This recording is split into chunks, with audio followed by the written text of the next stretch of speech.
Hello friends, ನಿಮ್ಮೆಲ್ಲರಿಗೂ ಅಕ್ಕನ ಅಡುಗೆ ಮನೆಗೆ ಸ್ವಾಗತ. ನಾನಿವತ್ತು ಮಾವಿನಕಾಯಿ ಚಿತ್ರಾನ್ನ ಮಾಡ್ತಾಯಿದ್ದೀನಿ. ಅದಕ್ಕೆ ಬೇಕಾಗಿರುವಂಥ ಪದಾರ್ಥಗಳು: ಹೆಚ್ಕೊಂಡಿರುವಂಥ ಈರುಳ್ಳಿ, ಹಸಿಮೆಣಸಿನ್ಕಾಯಿ, ಕೊತ್ತಂಬರಿ ಸೊಪ್ಪು, ಕರಿಬೇವಿನ ಸೊಪ್ಪು, ತುರ್ಕೊಂಡಿರುವಂಥ ತೆಂಗಿನಕಾಯಿ, ಮಾವಿನಕಾಯಿ, ಮತ್ತು ಒಗ್ಗರಣೆಗೆ ಬೇಕಾಗಿರುವಂಥದ್ದು ಸಾಸಿವೆ, ಜೀರಿಗೆ, ಕಡಲೆಬೇಳೆ, ಉದ್ದಿನಬೇಳೆ, ಕಡಲೆಬೀಜ ಇಷ್ಟು ಬೇಕಾಗುತ್ತೆ.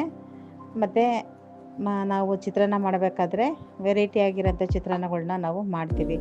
ಟೊಮೊಟೊ ಹಾಕಿರ್ತೀವಿ, ಟೊಮೊಟೊ ಚಿತ್ರಾನ್ನ, ಹುಣಸೆಹಣ್ಣಿನ ಚಿತ್ರಾನ್ನ, ನಿಂಬೆಹಣ್ಣಿನ ಚಿತ್ರಾನ್ನ, ಈಗ ಮಾವಿನಕಾಯಿ ಚಿತ್ರಾನ್ನ. ಅದು ಬಿಟ್ಟರೆ ಸಬ್ಬಸಿಗೆ ಸೊಪ್ಪಿನ ಚಿತ್ರಾನ್ನ, ಆಮೇಲೆ ಏನೂ ಹಾಕ್ತಿರಂಗೆ ಬರೀ ತೆಂಗಿನಕಾಯಿ ಹಾಕಿ ತೆಂಗಿನಕಾಯಿ ಚಿತ್ರಾನ್ನ, ಈ ಥರದ್ದೆಲ್ಲ ಮಾಡ್ತೀವಿ ನಾವು. ನಾನಿವತ್ತು ಮಾವಿನಕಾಯಿ ಚಿತ್ರಾನ್ನ ಮಾಡೋದನ್ನ ತೋರಿಸ್ತಾ ಇದ್ದೀನಿ. ಎಲ್ಲರ ಮನೆಗೂ ಮಾಡೇ ಮಾಡ್ತಾರೆ. ಇದೇನು ತುಂಬ ದೊಡ್ಡ ಅದ್ಭುತದ ಅಡುಗೆ ಏನಲ್ಲ ಇದು. ಎಲ್ಲರ ಮನೆಯಲ್ಲೂ ಚಿತ್ರಾನ್ನ ಮಾಡ್ತಾರೆ. ಏನು ಸ್ಪೆಷಲ್ಲಾಗಿ ಏನು ತೋರಿಸ್ಬಿಡ್ಬೋದು ಅಂತ ಅನ್ಬೋದು. ಸ್ಪೆಷಲ್ ಏನಿಲ್ಲ ಫ್ರೆಂಡ್ಸ್.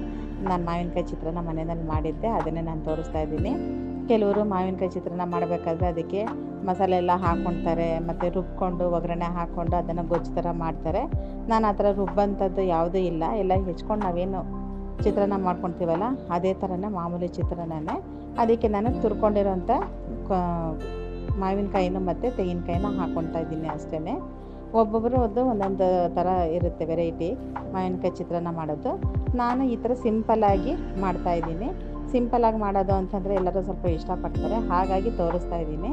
ಯಾಕೆ ಅಂತಂದರೆ ರುಬ್ಬೋದು ಮಾಡೋದು ಮಸಾಲೆ ಜೋಡಿಸೋದು ಅಂತಂದರೆ ಕೆಲ್ಸಕ್ಕೆ ಹೋಗೋರಿಗೆಲ್ಲ ಸ್ವಲ್ಪ ಕಷ್ಟ ಆಗುತ್ತೆ. ಇದಾದರೆ ಈಸಿಯಾಗಿ ಮಾಡ್ಬೋದಲ್ಲ ಅಂತ ತೋರಿಸ್ಕೊಡ್ತಾ ಇದ್ದೀನಿ. ಎಲ್ಲರ ಮನೆಗೂ ಮಾವಿನಕಾಯಿ ಚಿತ್ರಾನ್ನ ಮಾಡೇ ಮಾಡ್ತಾರೆ. ಇದೇನು ಸ್ಪೆಷಲ್ ಏನೂ ಅಲ್ಲ. ನೀವು ಅದನ್ನು ಮುಖ ತಿರುಗಿಸ್ಕೊಂಡು ಯಾವುದು ಇದು ಮಾಡೋಕ್ಕೆ ಹೋಗಬೇಡಿ.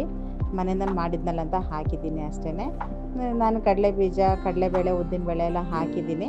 ಅದನ್ನು ನಾನು ಜಾಸ್ತಿ ಹಾಕ್ಕೊಂಡಿದ್ದೀನಿ. ಕೆಲವ್ರಿಗೆ ಇಷ್ಟ ಆಗೋದಿಲ್ಲ ಕಡಲೆಬೇಳೆ, ಕಡಲೆಬೀಜ ಎಲ್ಲ. ಬೇಕಾಗಿರೋ ಅಂಥವ್ರು ಸ್ವಲ್ಪ ಹಾಕ್ಕೊಳ್ತಾರೆ, ಇಲ್ಲಾಂದರೆ ಕೆಲವರು ಹಾಕದಲ್ಲೂ ಕೂಡ ಮಾಡ್ತಾರೆ. ನೀವು ಕೂಡ ಇದನ್ನು ಮಾಡ್ಕೊಂಡು ನೋಡಿ. ಮತ್ತು ಯಾವಾಗಲೂ ಮಾವಿನಕಾಯಿ ಚಿತ್ರಾನ್ನ ಮಾಡೋವಾಗ ಗಿಣಿಮುತಿ ಮಾವಿನಕಾಯಿನಲ್ಲಿ ಮಾಡಿದ್ರೆ ತುಂಬ ಟೇಸ್ಟಾಗಿರುತ್ತೆ. ಉಪ್ಪಿನಕಾಯಿ ಹಾಕೋಂಥ ಮಾವಿನಕಾಯಿನಲ್ಲಿ ಮಾಡಬಾರ್ದು. ಯಾಕೆ ಅಂತಂದರೆ ಅದು ತುಂಬ ಹುಳಿ ಇರುತ್ತೆ, ಮತ್ತು ಜಾಸ್ತಿ ಮಾವಿನಕಾಯಿನ ಸೇರಿಸ್ಕೊಂಡು ತಿನ್ನೋದಕ್ಕಾಗೋದಿಲ್ಲ ಚಿತ್ರಾನ್ನ. ಅದೇ ನಾವು ಗಿಣಿಮುತಿ ಮಾವಿನಕಾಯಿನಲ್ಲಿ ಮಾಡಿದ್ವಿ ಅಂತಂದರೆ ಅದು ಖಟ್ಟ ಮಿಠ, ಹುಳಿ ಮತ್ತು ಸ್ವೀಟ್ ಎರಡೂ ಇರುತ್ತೆ. ಹಾಗಾಗಿ ನಾವು ಗಿಣಿಮುತಿ ಮಾವಿನಕಾಯಿನಲ್ಲಿ ಮಾಡಿದ್ರೆ ಮಾವಿನಕಾಯಿನ ನಾವು ಜಾಸ್ತಿನ ಮಿಕ್ಸ್ ಮಾಡ್ಕೊತೀವಿ ಅನ್ನಕ್ಕೆ, ಮತ್ತು ತೆಂಗಿನಕಾಯಿನೂ ಜಾಸ್ತಿ ಮಿಕ್ಸ್ ಮಾಡ್ಕೊತೀವಿ. ಹಾಗಾಗಿ ನಮಗೆ ತುಂಬ ಟೇಸ್ಟಾಗಿ ಬರುತ್ತೆ. ಮಾವಿನಕಾಯಿ ಚಿತ್ರಾನ್ನ ಮಾಡಿದಾಗ ತುಂಬ ಟೇಸ್ಟಾಗಿರುತ್ತೆ ನಮಗೆ. ಮತ್ತು ಇದಕ್ಕೆ ನಮಗೆ ಹುಳಿ ಆಯಿತು ಅಂತ ಬೆಲ್ಲ ಕೂಡ ಹಾಕೋದಕ್ಕಾಗೋದಿಲ್ಲ. ಕೆಲವರು ಮಾಡಬೇಕಾದ್ರೆ ಈರುಳ್ಳಿನೇ ಹಾಕೋದಿಲ್ಲ, ಈರುಳ್ಳಿ ಹಾಕ್ತಿರಂಗೆ ಚಿತ್ರಾನ್ನ ಎಲ್ಲ ಮಾಡ್ತಾರೆ. ನಾವು ಈ ಥರ ಗಿಣಿಮುತಿ ಮಾವಿನಕಾಯಿ ಹಾಕಿ ಚಿತ್ರಾನ್ನ ಮಾಡಿದ್ರೆ ತುಂಬ ಟೇಸ್ಟಾಗಿರುತ್ತೆ. ನೀವು ಈ ರೆಸಿಪಿನ ಮಾಡಿ ಒಂದ್ಸತಿ ತಿಂದು ನೋಡಿ. ಮಸಾಲೆ ಹಾಕಿ ಮಾಡೋರಾದರೆ ಇದು ಸಿಂಪಲ್ಲಾಗಿರೋಂಥದ್ದನ್ನ ಮಾಡಿ ನೋಡಿ, ನಿಮಗೂ ಇಷ್ಟ ಆಗುತ್ತೆ. ಇಷ್ಟ ಆದರೆ ಲೈಕ್ ಮಾಡಿ, ಶೇರ್ ಮಾಡಿ, ಸಬ್ಸ್ಕ್ರೈಬ್ ಮಾಡಿ. Thank you.